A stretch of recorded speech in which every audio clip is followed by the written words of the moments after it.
जय हिंद दोस्तों, वंदे मातरम। केरल में आई भीषण आपदा ने वाकई में काफी सारे सवाल खड़े कर दिए हैं, न सिर्फ सरकार के सामने बल्कि आमजन के सामने भी। दरअसल केरल में आई इस आपदा में अब तक 300 से भी ज्यादा लोग मारे जा चुके हैं और न जाने कितने ही हजार लोग अभी भी लापता बताए जा रहे हैं। रेस्क्यू ऑपरेशन चल रहा है। इस बीच में खबर निकल कर आती है कि केंद्र सरकार ने केरल सरकार को इस आपदा से 6-7 दिन पहले ही इसको लेकर पूरी वार्निंग दे दी थी। एक लोकल बॉडी ने भी इस बात को लेकर क्लेम किया है कि उन्होंने भी वार्निंग दी थी, लेकिन सरकार ने कोई कदम ही नहीं उठाया।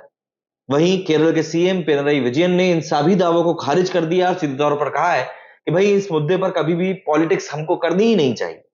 इन सब बातों के बीच में राहुल गांधी भी वायनाड का दौरा करने के लिए पहुंचे अपनी बहन प्रियंका गांधी वाड्रा के साथ में, जहां पर कि एक फोटोग्राफरों का हुजूम उनके पल पल को कैद करता हुआ दिखाई दिया।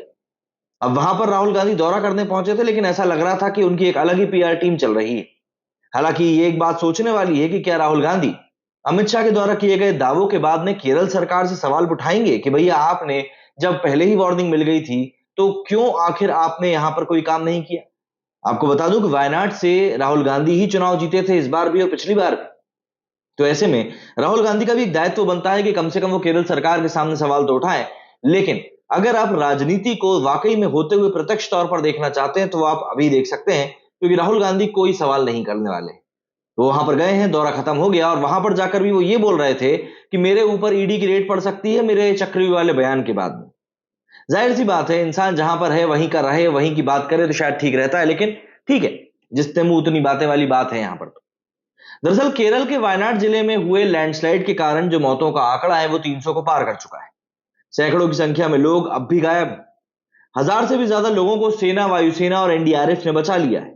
केरल में इस घटना पर 2 दिन का राजकीय शोक भी घोषित कर दिया गया। घटना के बाद अब केरल की पिनरई विजयन सरकार पर लापरवाही के आरोप लगने शुरू हो चुके हैं।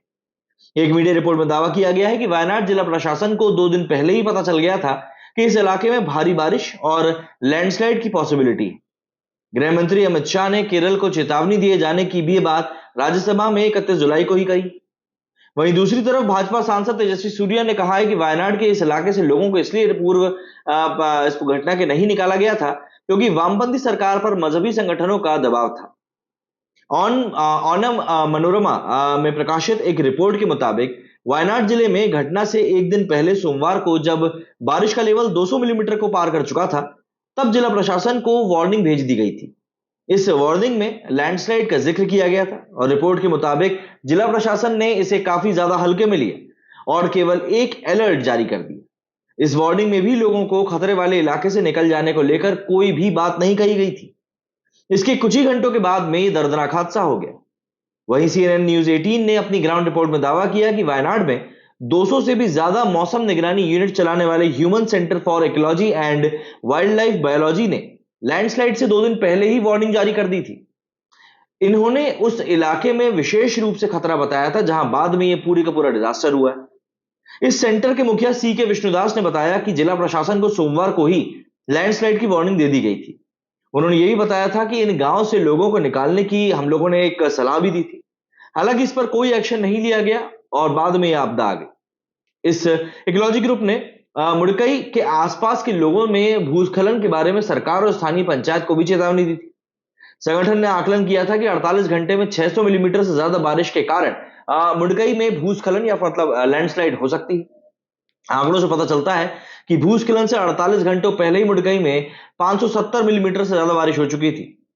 ग्रुप ने वार्निंग दी थी कि लड़की कपिलकलम, सुगंधगिरी, थोड़रनाड के अलावा मणिकरमाला में क्षेत्रों में भी ज्यादा भूस्खलन हो सकता है। Human centre for ecology and wild life biology के डायरेक्टर विष्णुदास ने कहा कि केंद्र ने हमें वार्निंग भेजी और यहां तक कि पंचायत को भी हमको अलर्ट करने को कहा गया था। 2019 में ऐसी एक डिटेल स्टडी के बाद हमने सरकार को बता दिया था कि मुडकई का जो अस्तित्व है बहुत लंबे समय तक के लिए नहीं है। वहीं पर अमित शाह ने भी कहा कि केरल सरकार ने शुरुआती चेतावनी पर ध्यान नहीं दिया और राज्य में एनडीआरएफ की बटालियन के पहुंचने पर भी सतर्क नहीं हुए। गृह मंत्री ने दावा किया कि अगर केरल सरकार एनडीआरएफ की टीम के वहां पहुंचते ही सतर्क हो गई होती और कार्रवाई करी गई होती तो नुकसान को कम किया जा सकता था। केरल के मुख्यमंत्री ने हालांकि शाह के दावों को खारिज करते हुए कहा कि भूस्खलन से पहले भारत मौसम विभाग मतलब आईएमडी ने जिले के लिए केवल एक ऑरेंज अलर्ट जारी किया था। हालांकि जिले में 500 मिलीमीटर से ज्यादा बारिश हुई तो आईएमडी के फोरकास्ट से बहुत ज्यादा थी। विजयन ने प्रेस कॉन्फ्रेंस में कहा कि मंगलवार सुबह लैंडस्लाइड के बाद ही जिले के लिए रेड अलर्ट जारी किया गया था। मुख्यमंत्री ने यह भी कहा कि यह दोषारोपण का टाइम नहीं। गृह मंत्री अमित शाह ने दरअसल बुधवार 30 जुलाई को सदन में देश को बताया कि वायनाड के हालातों पर कहा जा रहा है कि पहले चेतावनी दी जानी चाहिए थी, लेकिन हकीकत तो यह है कि केंद्र ने 23 जुलाई को ही केरल सरकार को चेतावनी जारी कर दी थी, यानी 7 दिन पहले। इसके बाद 24 और 25 जुलाई को भी एक रिमाइंडर डाला गया। हर बार बताया गया कि राज्य में भारी बारिश और भूस्खलन की अनुमान है, जिसमें लोगों की जान भी जा सकती है। हालांकि राज्य के मुख्यमंत्री पिनराई विजयन ने इन सभी दावों को खारिज किया है। वायनाड लैंडस्लाइड को लेकर राजनीति तो अपने अपने स्तर पर चली रही है, लेकिन इस बीच एक बड़ा सवाल यह भी उठ रहा है कि क्या सच में इस आपदा को पहले ही रोका जा सकता था या उसके असर को कम किया जा सकता था।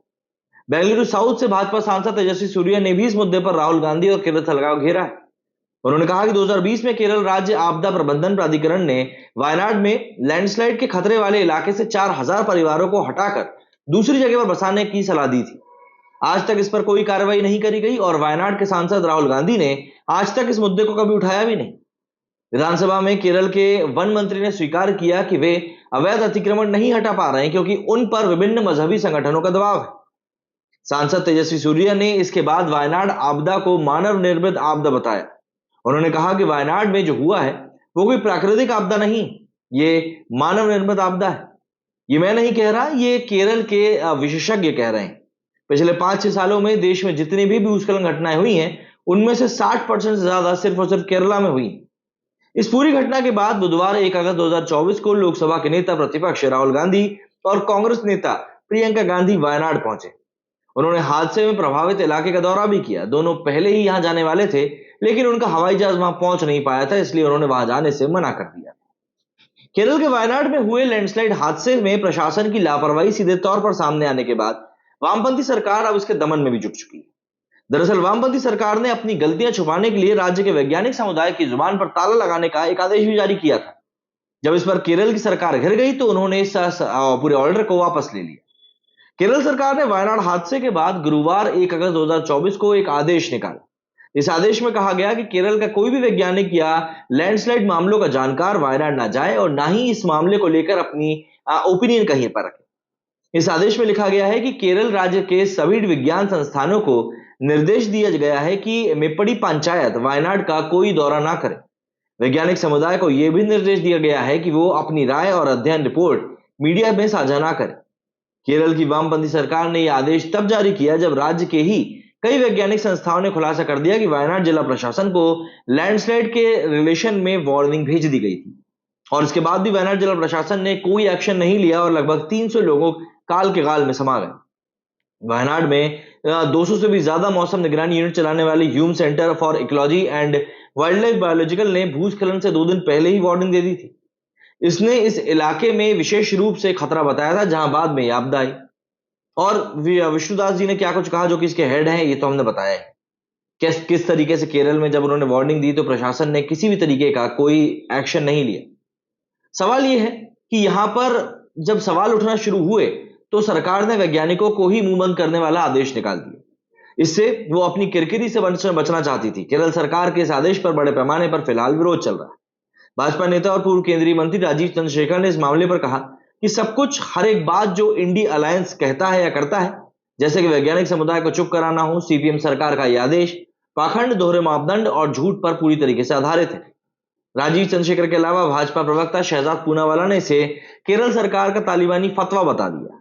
उन्होंने कहा कि केरल सरकार अपनी विफलता छुपाना चाहती है, इसलिए वो ऐसे आदेश लगातार निकाल रही है। वहीं भारी विरोध और लानत मलानत के बाद में केरल की वामपंथी सरकार ने यह आदेश वापस ले लिया। केरल के मुख्यमंत्री पिनराई विजयन ने इस पर सफाई भी दी। सीएम विजयन ने कहा कि ऐसी कोई नीति नहीं है जो वैज्ञानिकों को बोलने से रोक सके। गौरतलब है कि 30 जुलाई 2024 की रात को वायनाड में कई गांवों में भारी बारिश के कारण भूस्खलन हुआ था। इस भूस्खलन के कारण 3 से 4 गांव पूरी तरह बह गए थे। इनमें रहने वाले हजारों लोग यहां मलबे के बीच में फंस गए थे। इस हादसे में अब तक लगभग 300 लोग मारे जा चुके हैं। सैकड़ों लोग घायल हैं, जिनका इलाज चल रहा है। सेना, वायुसेना, एनडीआरएफ ने यहां हजारों लोगों को बचाया है और अब इन लोगों को फिर से बसाने को लेकर कवायद की जा रही है। इस दर्दनाक घटना के बाद भारत में आने वाली लैंडस्लाइड जैसी प्राकृतिक घटनाओं की काफी बातें चल रही। दरअसल भारत में काफी बड़ी संख्या में ये घटनाएं फिलहाल हो रही हैं और कई लोगों की इसकी वजह से जान भी जा रही है। उत्तराखंड जैसे राज्यों में काफी ज्यादा लैंडस्लाइड की घटनाएं देखने को मिल रही हैं और इससे हिमाचल, असम, केरल जैसे राज्य भी नहीं बचे। लेकिन क्या आपने कभी इस बात पर गौर किया कि कश्मीर का बड़ा हिस्सा पहाड़ों में ही बसा हुआ है, लेकिन उसके बावजूद भी कश्मीर में लैंडस्लाइड की घटनाएं आखिर क्यों नहीं होती, और राज्यों के मुकाबले अगर होती भी हैं तो कम ही क्यों होती? दरअसल पिछले कई दशकों में कश्मीर में कोई बड़ी लैंडस्लाइड की घटना देखने को नहीं मिली और घाटी अभी बड़ी लैंडस्लाइड जैसी घटनाओं से काफी हद तक सेफ है। तो थोड़ा यह भी जानने की कोशिश करते हैं कि आखिर ऐसा क्या है कि कश्मीर प्राकृतिक आपदाओं से इस तरीके से बचा हुआ है। देखिए, कश्मीर की भौगोलिक कंडीशन के बारे में जानने से पहले आपको बताता हूं कि वायनाड में जहां पर लैंडस्लाइड हुई वहां की कंडीशन क्या है। दरअसल वायनाड में 30 जुलाई को लैंडस्लाइड की घटना हुई थी और हादसे को 4 दिन बीतने के बाद भी मलबे से लोगों को निकालने का काम चालू है। हादसे में अब तक 308 लोगों की मौत की पुष्टि की जा चुकी है। हालांकि रेस्क्यू में जुटे बचाव कर्मियों को अब तक 195 शव ही मिले। बाकी लोगों की मृत्यु की पुष्टि उनके बॉडी पार्ट्स के जरिए करी गई। भारत में सबसे ज्यादा लैंडस्लाइड कहां होती है, अगर इस सवाल की बात करें तो भारत में नॉर्दर्न वेस्टर्न और नॉर्दर्न ईस्टर्न हिमालय रीजन में सबसे ज्यादा लैंडस्लाइड की घटनाएं होती हैं। इसके साथ ही वेस्टर्न घाट के भी वो इलाके शामिल हैं जिनमें लैंडस्लाइड के लिए प्रोन एरिया कई सारे एरियाज को चिन्हित किया गया है। कई रिसर्च में यह बात भी सामने आई है कि हिमाचल क्षेत्र में उत्तराखंड को सबसे ज्यादा लैंडस्लाइड वाला एरिया बताया जाता है और इसके बाद हिमाचल और अन्य राज्यों का नंबर आता है। माना जाता है कि हिमालय क्षेत्र में 40% तक लैंडस्लाइड की घटनाएं उत्तराखंड में होती। इसके अलावा असम, केरल, कर्नाटका में भी लैंडस्लाइड की घटनाएं काफी होती। आपको बता दूं कि कश्मीर में भी लैंडस्लाइड की घटनाएं होती हैं, लेकिन कश्मीर बड़ी घटनाओं से अब तक बचा हुआ है। अगर पिछले दशकों के आंकड़ों पर नजर डालें तो देश में सबसे भयावह लैंडस्लाइड की घटनाएं कश्मीर में एक भी नहीं हुई। तो जरा समझने की कोशिश करते हैं कि लैंडस्लाइड की घटनाएं मतलब जो होती भी हैं तो उनका कारण क्या होता है और उससे कश्मीर क्यों बचा है। दरअसल हिमालय के ऊपरी क्षेत्र को लैंडस्लाइड प्रोन इलाका नहीं माना जाता। आप अगर नक्शे की बात करें तो इसमें आपको साफ तौर पर समझ में आएगा कि कश्मीर का काफी बड़ा हिस्सा हिमाचल के ऊपरी हिस्से में आता है, जिसे ग्रीन एरिया माना जाता है, यानी यहां काफी कम लैंडस्लाइड होते हैं। इसके ऊपर मॉडरेट, हाई और वेरी हाई कैटेगरी भी है।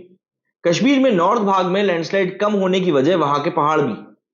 दरअसल लाइमस्टोन, सैंडस्टोन और ग्रेनाइट की मात्रा पहाड़ों में होने से ऐसी घटनाएं कम होती हैं। इसके अलावा झेलम और सिंधु जैसी नदियां होने की वजह से पानी के ड्रेनेज को भी एक अलग रास्ता मिल जाता है, जिससे भूस्खलन का खतरा बहुत हद तक कम हो जाता है। इसके अलावा कश्मीर में बारिश अन्य जगहों के मुकाबले काफी कम होती, जिसमें भी ये क्षेत्र लैंडस्लाइड से बचा रहता है। इसके अलावा बर्फीले पहाड़ होने की वजह से यहाँ की मिट्टी स्टेबल ज्यादा है। हालांकि ये नहीं कहा जा सकता कश्मीर में बिल्कुल भी लैंडस्लाइड नहीं होते, यहां भी घटनाएं होती हैं, मगर और जगहों के मुकाबले थोड़ी कम ही संगीन होती हैं। क्या कहना चाहेंगे आप लोग केरल सरकार के इस पूरे दायित्व के बारे में जो इस समय फिलहाल निभा रहे हैं, और ऐसा लग रहा है गलत निभा रहे हैं? कमेंट करके जरूर बताइएगा। मेरे इस वीडियो फिलहाल इतना ही। जय हिंद, जय भारत।